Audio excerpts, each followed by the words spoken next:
Hi everyone. Hello. Hey. How you doing? How are you? I will communicate that the session is being recorded for those newcomers.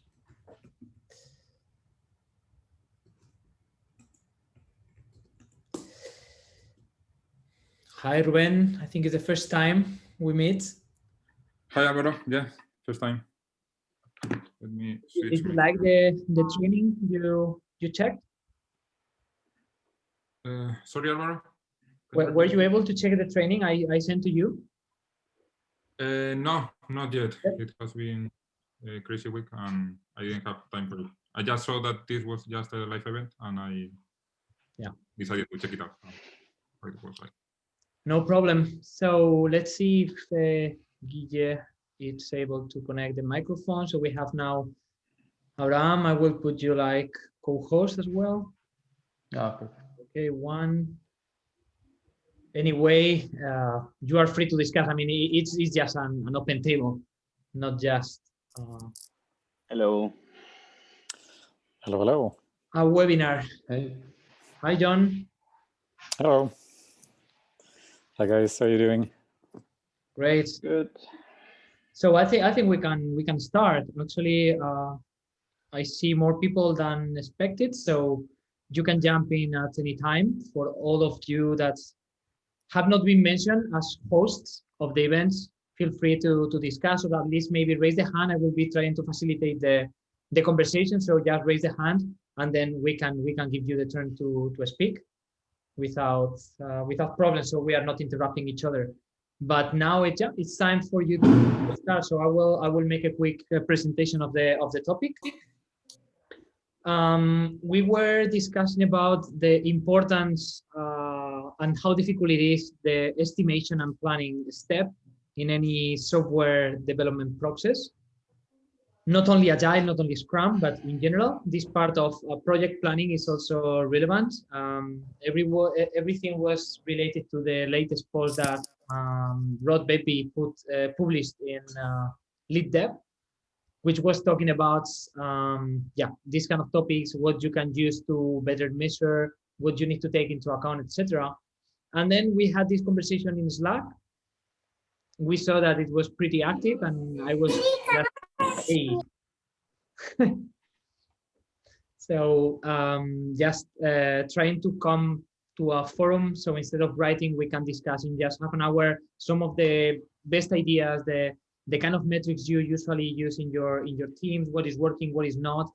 I just launched the question of the capacity planning. Just focus on that point. I am really aware of all the other things that have happened. So the estimation are not correct. Not only the total capacity, but I just wanted to know how you touched that topic. So we can start. I defined like 3 topics in the summary. We can start with them. I think the first one was about the metrics. Yeah, metrics to take into account in order to really have something actionable to show the stakeholders and to keep your team accountable, right, and responsible to bring that metrics to reality, to improve them, and to reach the goals. So yeah, now the stage is yours, guys. Whatever you want to mention, just open the mic.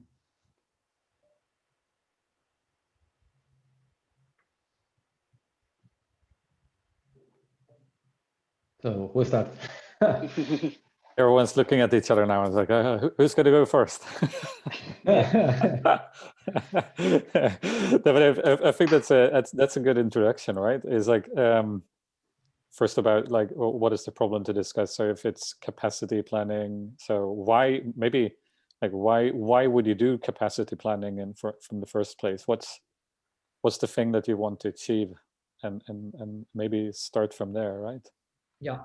So when I was bringing the topic to the conversation, it's what about, okay, we have agile processes. Most of us, we work with Scrum or Kanban, and you need to know how much time your team is going to be able to put into the project Later on, you will estimate the task in terms of points, in terms of time. You know that there is different ways of doing it. But the first thing is to know if you will have 2.5 developers or you will have 20.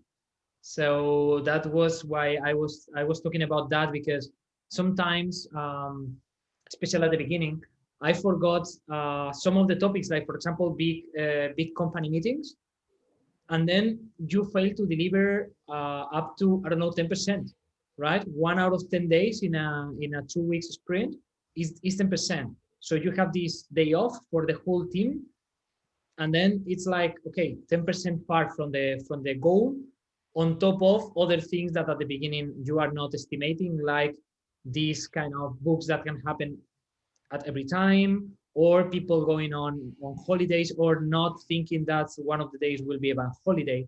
So I came to a set of things that I discuss in every single planning, in order to understand roughly if we are going to have 5 developers, 6, 10, right? And on top of that, then you start this part of planning, and there were a lot of things that can happen to make this not really applicable. Like Vinko was discussing, like it's a research project or it's a new project, so the team is not up to pace with that technology, whatever it is. But the first thing is to know how much time will your team employ on that, right?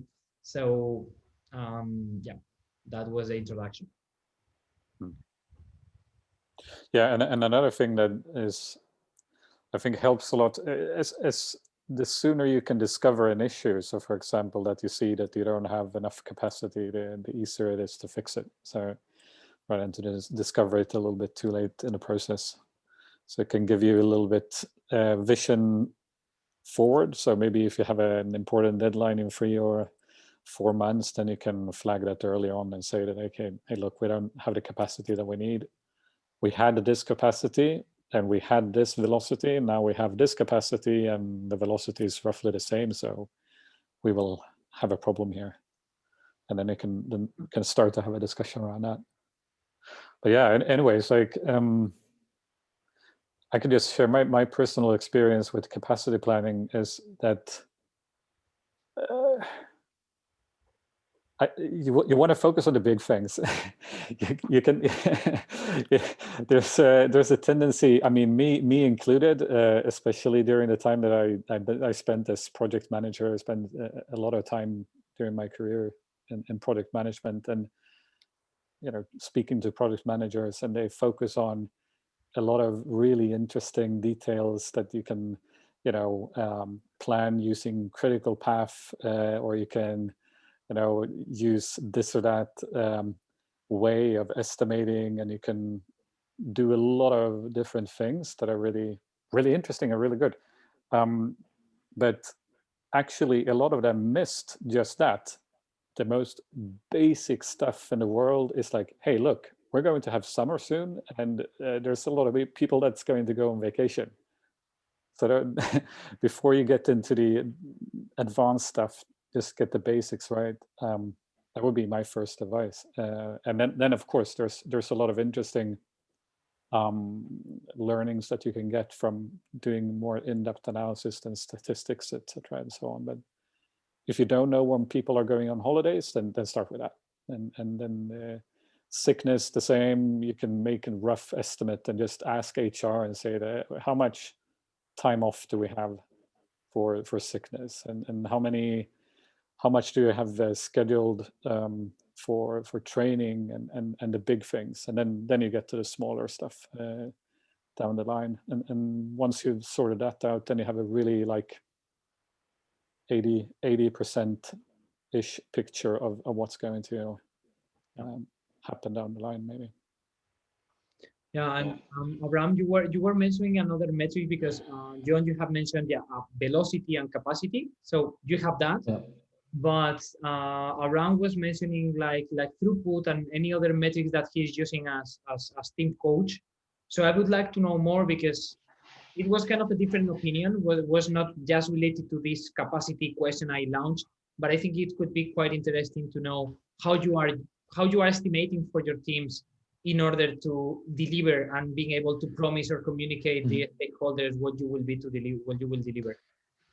So in my experience, I have tried a lot of tools for forecasting or for estimating, but the most of them are a bit waste, no? Because software development is complex, so it's not impossible, but more or less impossible to be accurate with the date. But we need dates for the stakeholders, and we need to talk the vocabulary of the stakeholders. You can go to a client and say, okay, we have 40 points or 43 points. This is a strain. So the vocabulary is dates.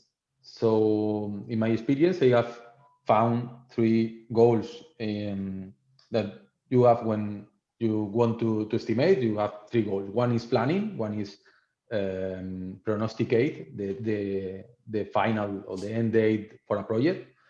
Is big things. You don't need to estimate small things, so user histories or tasks for that goal. For that goal, using in my experience, cycle time and throughput is enough. Is enough because it's about measure your process, not measure people or measure the work for a team. Is measure process, and you have a reliable process. You could have a reliable date. So this is the first goal. The second goal is organization. Okay, how the team organize themselves in order to work for a week or for a sprint or for something like that. So in this case, you don't need to be accurate because it's the same to do more or less the same. Yes, there is different, but it's the same if you finish one user history more or less, because it's not about okay, it's the same basically. So you don't need to be accurate. So only with the throughput is for me is enough. I have tried this user history, history points. Have tried to measure the average for the last 4 sprints and this kind of thing. But at the final, and I have numbers for the 3 last teams that I coach, using only throughput, you are more reliable in order to measure the capacity of the team for a week or for 2 weeks, not more time. And may I ask how you define throughput and how you calculate it in the team? So for those that are here, throughput is just the quantity of things, items, user history that you can are done when you finish the sprint or a time. So it's a quantity. Kind of velocity. It's similar to velocity. Yeah, exactly. So the thing is, you can use 3 points or velocity or these kind of things, but it's no, I don't know in English, so objective is not that something is, you say a 3 point is more personal opinion, no? It's useful in order to create discussion between team members. And I use in a team, I use for team refinements, but not for forecasting or for measure capacity of the team. And my experience is, if you try to measure the throughput and try to measure the story point that the team is doing, or the team is doing, probably you are more reliable counting throughput than story points. Yeah, but throughput depends on, I mean, the number for you is like the number of tasks. Can be 10, 20 is an absolute number. It depends on the number of tasks that has been completed to done, deployed, whatever is the definition of done, right? But if you are working one time, you're working in bigger tasks, and one time you are working in a smaller task, this is going to vary a lot. Things that well, then you would use the sum of the story points, right? Exactly. Exactly. That's the point. Not the amount of tasks. I mean, yeah. And things that. Sorry, Ruben. That maybe we can assume that with time, the average of the stories and the size of the stories will have an average. Like, yeah, we have smaller tasks and bigger tasks, but if we see the progression with time, the number of stories could be a relevant number. Because with time, when the team is stable, we will create the same size stories. And we will split the stories when they are too big, and more or less we will have an average of the size of the story, I am assuming. Things that we are trying to organize the team in a week. So it's the capacity, but it's for a week or for a sprint, for 2 weeks. It's not for a long time. It's not for months. If you want to estimate months for a team, probably only throughput is not only the metric that you need. You need a lot of more metrics, like I don't know, in Actionable Agile, the book that I put the link in the chat in Slack, said about the distribution of the things that you have done. That is important, because probably only taking the average is not enough, because probably one sprint you can do 2 items, and the next sprint you can do 10 items. So the average is not real, because the next sprint you can measure, okay, my average is 6 items, but I never have done 6 items. So it's difficult to measure that. That's true, but when I think it depends also how stable the team is. And if you have a stable team and you have enough time and you have worked enough time, at the end, the metrics of the team will be also stable. Like with enough time, it can vary from one sprint to another, and it can vary from 1 month to another if in 1 month we have a lot of holidays. But if you have enough time for the team to become stable during that period, the average should be somehow accurate. And at least in my personal experience, that would at the end can make the estimations to work, to have a stable and mature team that know themselves very well and they know what they can deliver and what not. Well, I think we have somebody raising the hand. Yes. Yeah. Yeah, Pablo, I think you want to talk about the stories, right? You put the topic in the chat. Oh, yes. More than can you hear me? Yeah, yes. But yeah. Okay. I hear a sound in the. Yeah, me too. Maybe okay, let me change this a little bit. Yeah. Anyway, yeah. Let's try to keep the comments to, I don't know, maximum 2 minutes, so we have time to have as well Christian that has raised a hand, and also discuss about the other topics about the forecasting that Abraham was starting to talk about. So yeah, let's go, Pablo, if you want.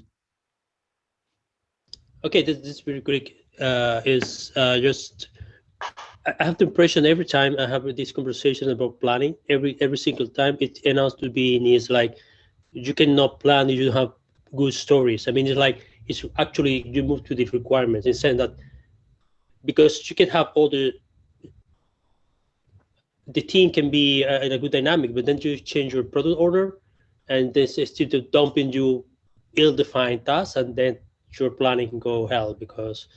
So it's like every time it's like we try to better estimate, but at the end it should be better definition of tasks, because no matter, I mean, it's like garbage in, garbage out, basically is my point. So years ago I stopped trying to make an estimate of throughput, but try to be sure that what I'm getting as tasks makes sense, are well defined, and actually what you have seen that well defined, they tend to be smaller, you know. It's like because it's not, when you refine it, you realize it, you say, oh shit, this is not a story, it's like a big, and just split it. So at the end it's like, yeah, I mean, we can make it estimated, but if you don't control the input, it's not like really useful or reliable. Yeah, this can bring to another 8-hour topic, because at the end they are really correlated, and this is also related to what Ruben is telling, that is about the stability. The more you know the team, the more you know the product, the more you know your team members, the more you know the stakeholders that are asking for new features, the more easy is to define everything up to a point that is small enough, so everything is kind of standard. Like every single task in the backlog is one day, right? So you just need to understand how much days you are going to have of capacity, and then it's done, right? It's much easier. But yeah, this comes even previous to the capacity planning and estimation. Christian, if you want to speak. Yeah. I got. I was thinking something that it happened to me as soon as I got up and running with the team. We got like a regular capacity, and but when the team is mature enough, I know that they can have more capacity. So I always take some spare capacity because I think that they can deliver more. But we have like a regular pace. So we always deliver more or less the same, but I can take into account that they can do an extra effort sometimes and they can deliver more. So that is also another thing that I take into account when maybe the business is required. No, we need to do this in 2 weeks because we need to achieve this this outcome in 2 weeks. So I always reserve some sort of capacity, not just talking about the holidays. Or I have this metric that I know that the team can achieve more if we need. So I always take that into consideration in case we need to do that.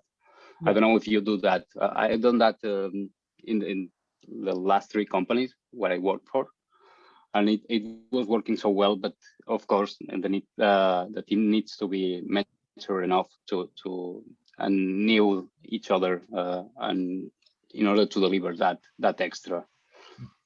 So before jumping to Ruben and Abraham, you are starting a new role right now, right? In a team.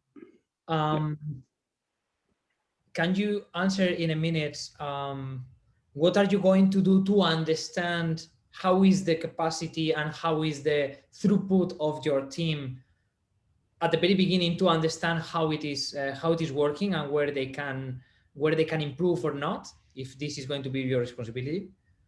Yeah, it's going to be that.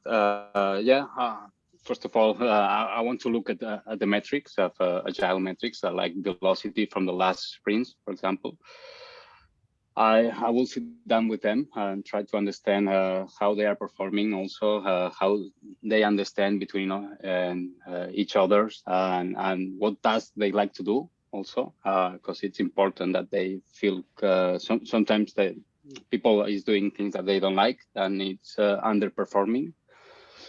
So I think I'm really good at that, and just assign the tasks that can fit for everyone. And that's something that I'm going to do in the next few days, because I just started. And I think it needs some time, maybe 2 or 3 sprints to get a clear idea what's going on, understand what doesn't work. It needs to happen an assessment of the team, and then rethink how they do things, and then maybe put some or add some changes on the process so they can deliver more. Okay. Sometimes it's a matter of definition. What you were saying is that the definition of done is not correct, or the team doesn't have clear that they need to add some more stuff in order to complete the work, in order to be ready. That happens sometimes, that you need a ticket in done, and it goes back to the to-do column, and that shouldn't happen. Yeah, thank you so much for sharing. How will you prepare to be able to improve? Everything can be improved all the time, but you first need to measure in order to improve.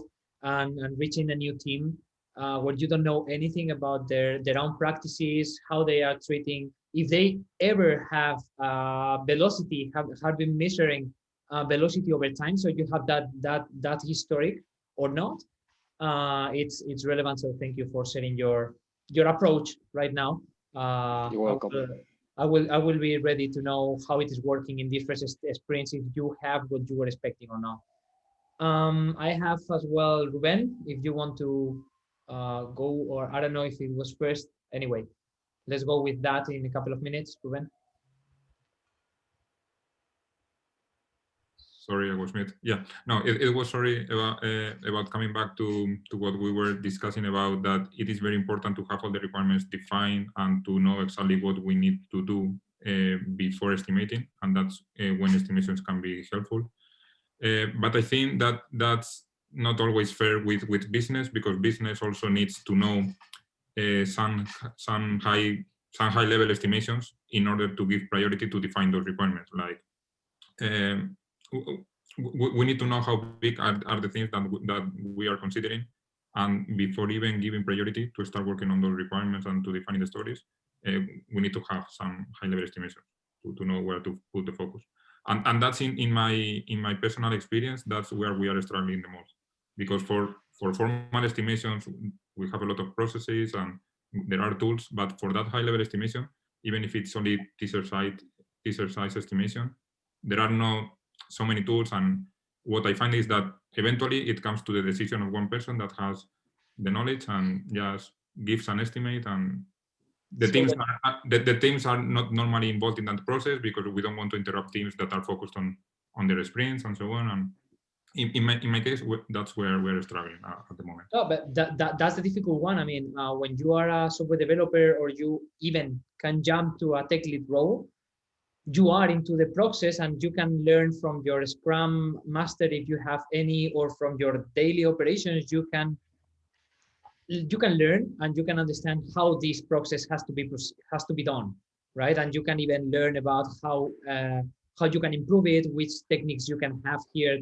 for capacity planning and so on. But when you are going to higher level, like engineering manager or CTO, is where you are expected to give the forecast, not of the next week or the next 2 weeks, but just the forecast for the whole year, sometimes for this quarter according to the OKRs. And I think you are struggling, and most of the people are struggling there, because it's the thing that you have not seen every single day, right? And this is the estimation that matters at the end. I think the topic we were talking from the blog post from Rod, it was more about long term. We have brought it in the discussion to more like short term, and I would like to know, Abraham or Jon, if you want to bring this topic to the table, or you want to keep on short term. Now is your turn. I will start with you, Abraham. So if you want, I can mix it, the long and short, because listen about the team stables and these kind of things.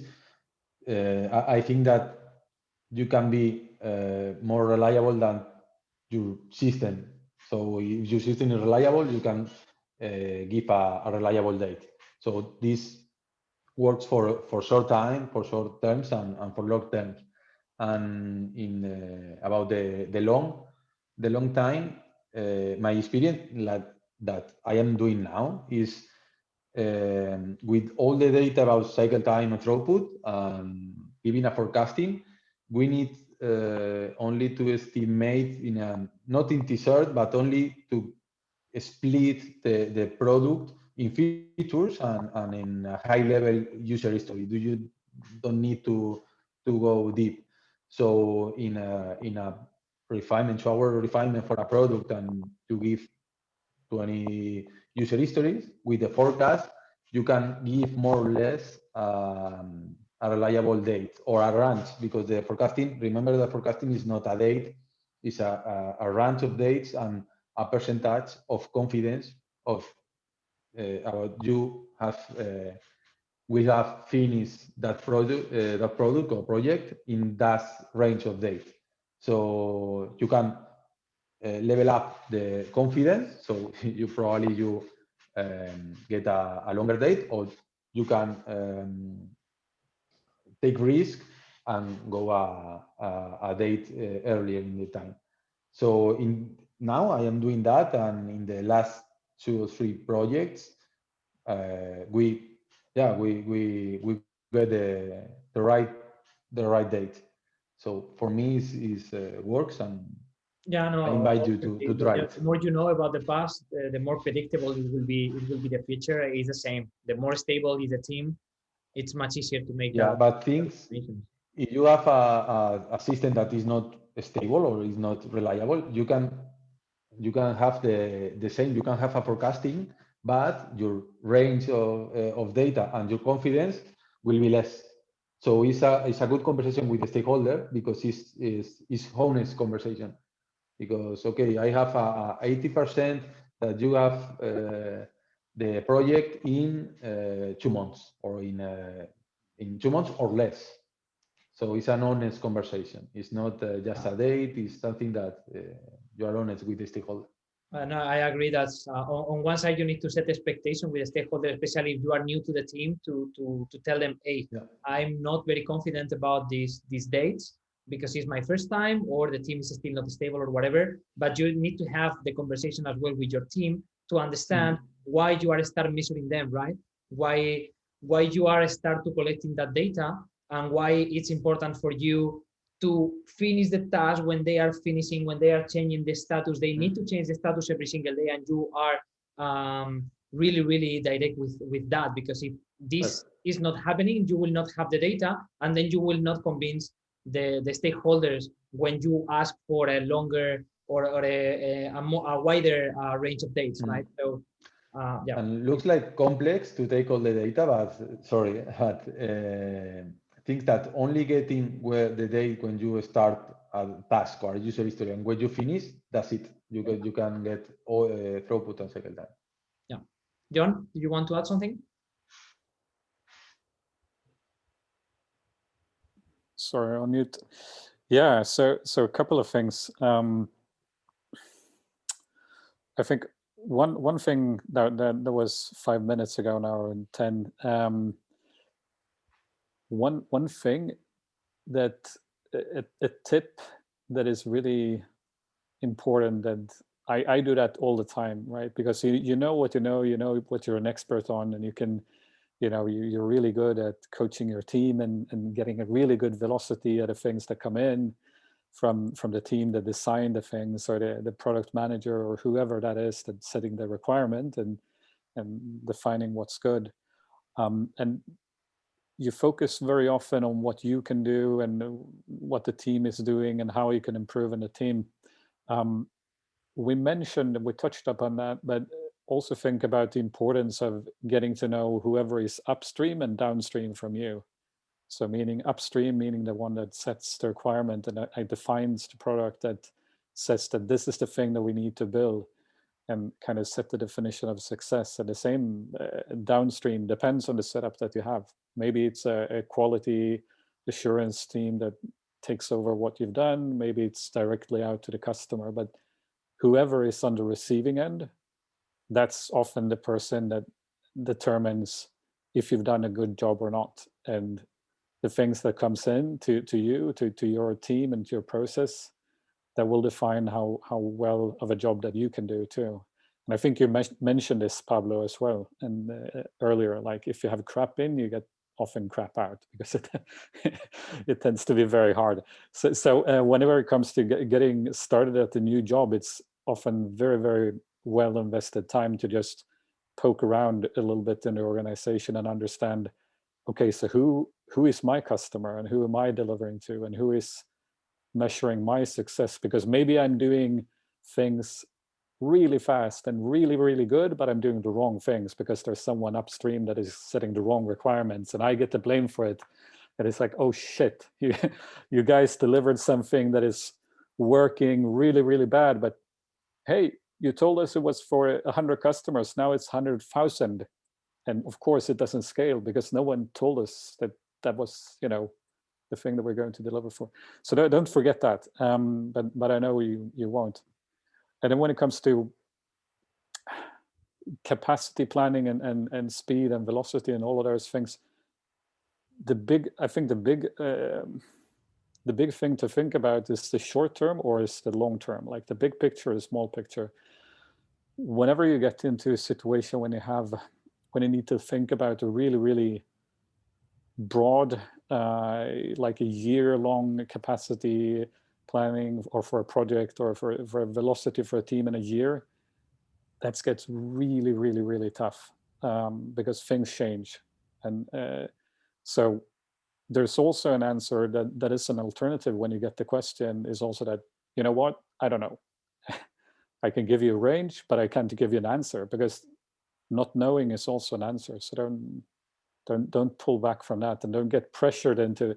Very often people just get pressured into, oh shit, I have to say something. It's like 500 days, you know, you take something out of the air and you just like, here it is.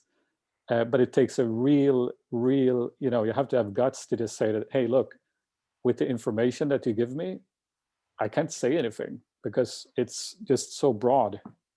And you've probably seen this sometime, but a pretty useful context that I find a lot of people can relate to and can understand is the cone of uncertainty. I don't know if you guys are familiar with that, but basically that the amount of available information and how accurate your estimate is, and you know, when the project is ended, then the the accuracy is 100%. But if you go back, it goes up and it expands almost exponentially in the beginning, because if you start too early, then your range will be so broad. So because there's so many unknown factors to take in. So that, yeah, to sum it up, so don't be afraid of saying that, hey, look, you and me need to discuss this more, because this is not enough.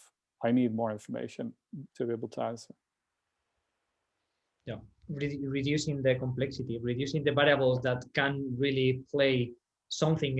Is like what you mentioned in that cone. I mean, when you are progressing, you know that things that are uncertain keeps being consistent and are really happening or not, and then you are removing variables on the scope. So at the end of the process, you know that what can happen, you have this history, and you can even predict if someone is going to quit in that part. So your estimation will not happen, or they will happen, right? But at the beginning, this is the same that happens with a new team. You don't know how much they are getting ill. You don't know how is the turnover rate of the team. So you don't know how much you will need to dedicate to hiring new people, just replacing, just to keep the machine working. You don't know how is the learning curve in that project, because you still don't know how is the code base complex, if they have good documentation or not.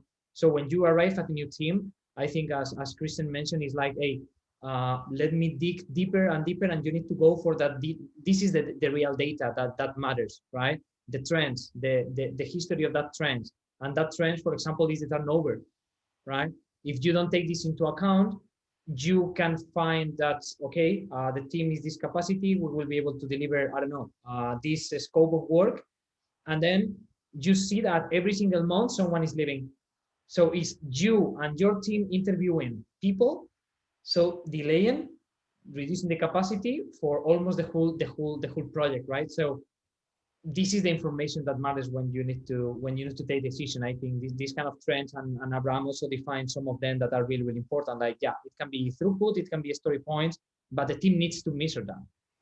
And I think it's from a great manager to have these processes in place to standardize it, so you can collect as much information, objective information as possible, involving other departments like HR. You also mentioned checking with HR. How is the illness rate? How is the average period of illnesses in the company or in the team? This kind of thing, maybe for small companies doesn't matter a lot, but for big companies, they already have that information, and I think it's quite relevant to have it. And then you will be removing some of the variables in the equation, and at some point, it will come to something manageable, right? Maybe a third degree equation, right? Not a 10th degree equation. So at that point, you can do a guesstimate, because you have really, really reduced the scope of what the stakeholders want with that project, how is going to be the complexity of the project, how many people you will have available, and if you are going to be able to take people from other projects if there is some kind of gap. So all of this just clarify. So I think it's really important not only to define new metrics, but also to go for those that maybe are already in the team, and you can have them at hand, and you will employ your time wisely when you arrive, if you ask these questions to whoever it is, from HR to product to the team, the proper team right now that is currently working on. So yeah, from my side, to sum up, is just like that. The information sometimes is there, and if you want to go for metrics, let's go for 1 or 2 really simple, as Abraham mentioned. Keep it simple, and then is when you can come to this stability that makes you be able to just focus on the long term, because now short term is already systematized, is everything that is happening almost like a clock. And for that, you need something simple for them to understand, like, hey, please share with me the time per task, share with me the amount of tasks everyone has done in the retrospective. So we will sum up and we have the number and we can just make the estimation, but something simple. And not really going into all the different metrics that others say, or Jaira just put it in your face because they are out of the box, and you see that it is fancy to show these kind of graphs. Forget about burnout chart if it's not relevant for you, right? Just focus on one key metric and try to optimize it, and then you can go for the second one. But I think this way can work. Anyone wants to participate? Now we are out of time. I mean, yeah, you can leave whenever you want, but if someone wants to say something that has been just as a spectator, it will be fine to have also your opinion.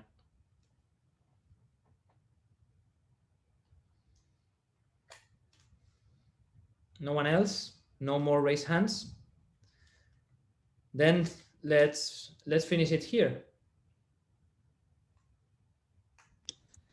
Cool. Thanks a lot, guys. Yeah. So thank you very much.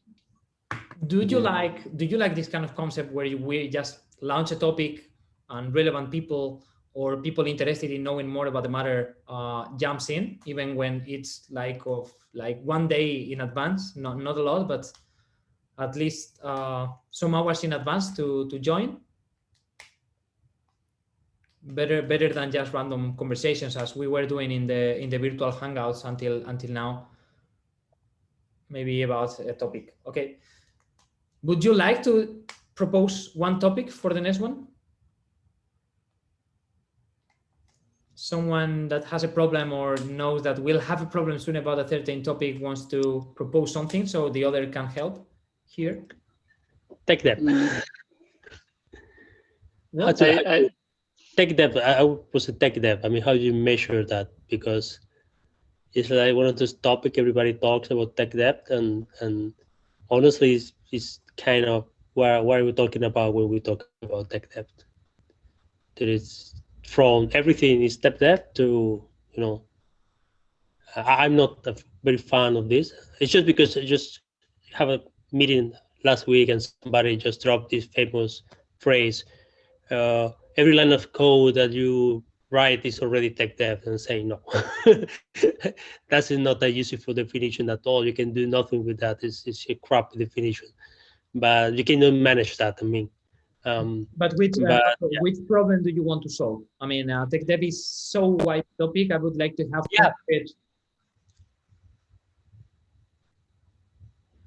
an actionable definition of tech debt, something that allows you to really, because it's related to this topic of planning, because one of the problems is that when you're trying to plan, you need to balance the new requirement with the tech debt at some point, and that's the trick of tech debt. You need at some point you need to pay back your debt. But when you start having the problem defining what tech debt is, you start having a big problem from it. What we're talking about is every refactoring a tech debt, you're paying that, is a tech debt. Installing a new version of something is tech debt, really. So I'm trying to figure out, because I found it is really hard to have this conversation with managers, because it's a fuzzy term. It's like, actually the problem is precisely that. I mean, how do you bring this tech debt discussion to management? Refactoring, yeah. I because everything is really, I mean, it's upgrading the version tech debt. For me, it's not. But really. I mean, there's a thin line between maintenance and tech debt. Yeah, I think should be careful about that. But anyways, yeah, that's a good question. Yep, I will point it out. I have 2 topics here. One is the actual definition of tech debt, how we split the line between maintenance and tech debt, and the other one is how to sell that we need to work on tech dev for a certain time or allocating 30% of the time because something is going to fail, right? Is the other part of the equation, convincing the team and making it clear for managers that you absolutely need part of tech dev that right now maybe has been forgotten for a while, right? So I have two topics here that are relevant. Gerard, I don't know if you have another one. Yeah. Well, first of all, I don't have all the knowledge that you guys have, so it was really interesting for me, and I had a lot of notes.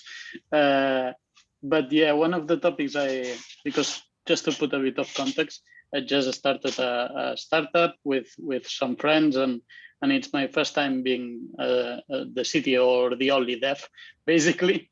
And I was thinking how, as a startup, how it's possible to attract talent. I don't know if that's a topic for this forum, but yeah. Yeah. So for sure, it's a topic, and actually, I was talking about this topic on Friday in the.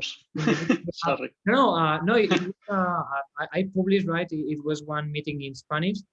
I was talking with the head of recruitment at Global, and also the head of recruitment at Nubank, which is a big bank in Latin America.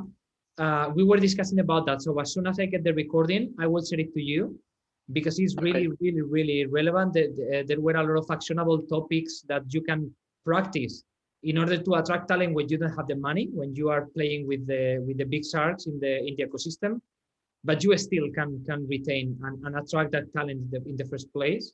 Not easy, but I think you will find some advice there.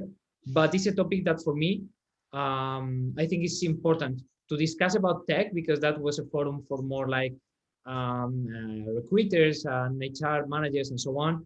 But I would like to discuss that. Which are those tricks, concrete tips that you have used from your in your companies in the first stages in order to have kind of a senior onboarded, right? Like having the first architect and really knowing that you are going to pay much less than the market, right? I think these kind of tips can have the creativity to spark, and then you can put it to work with 13 experiments, Gerard, in your company to see if it happens, right? It can be about the places to look for. It can be about how you communicate what you are doing. It can be about having a great network, so you have friends and you are excited about what you are doing and they recommend you to other people. So let's go for concrete tips. I will take this topic into account, and we can work on concrete actionable tips for you to be able to track that talent in the very, very first steps. Alvaro, I will add the red flags, the people you cannot hire because you are too small, and they will derail you very badly. I can tell you a couple of we will include red flags in the conversation. Yeah, because you cannot afford to hire someone and that person walk away in 1 month. Yeah. That will kill you, basically. Yeah. The first thing is to have clear and to make it clear for everyone which is your budget, at least a range, right? And if you cannot afford, you need to be clear for that. If you cannot afford, but the person is telling, and that happened to me with the first senior, it was the person actually telling me, I don't give a shit about the money. I mean, you are offering a junior position. I really got in love with your project, and you said that if you are any other kind of role and you are interested in that, just write. And this is what I'm doing, writing to you because I'm interested. And then we got it for half the price of what he should be paid, right? A really senior guy that was CTO in the past. So these things can happen magically sometimes, but you need to be clear, like, we are not going to be able to pay. And then it's on their side to say, I don't care. I'm this kind of A player, but I want to join this because certain, I don't know, circumstance in his life. He's trapped. This is what happened. In my case, he was trapped in a corporate and he wanted to come back to the startup world, right? So I was there in the right place at the right time. That's it. But maybe this doesn't work. But of course, you need to take this red flag because you don't have the time to hire. And if you do the effort to have someone in the company and then after 1 month or 2 months is not working, it can be a disaster for you, because maybe it means that you were expecting this person to take over the whole development of one part of the code. And because you were hiring him, you are now overseeing that part. You are forgetting about maintaining, and then it's maybe too late for the first big project, for the first big customer, right? And then you can destroy the company just because you have been employing your time in hiring the wrong person. So yeah, thank you for the tip, Pablo, about the red flags. I will collect the topics. I will add some more that we have been asking over time, and then we can have a poll in the community, and we will bring this kind of calendar with the different topics. So when we are engaging in a virtual Hangouts, there will be a topic, a real topic, and not just kind of water cooler conversation. So yeah, thank you so much to all of you, especially the host. I think Guillermo is the one that has spoken the least from the initial panel. I hope to have you in the next one as well. For all of you that has participated in one way or on another, really thank you, because we have just advised with one day. And it has been great to have like 14, 15 people here engaging in this conversation. See you in the next one. Thanks. Have a nice evening. Thank you very much, Alvaro. Bye-bye, everyone. Bye. Bye-bye. Bye. Bye-bye.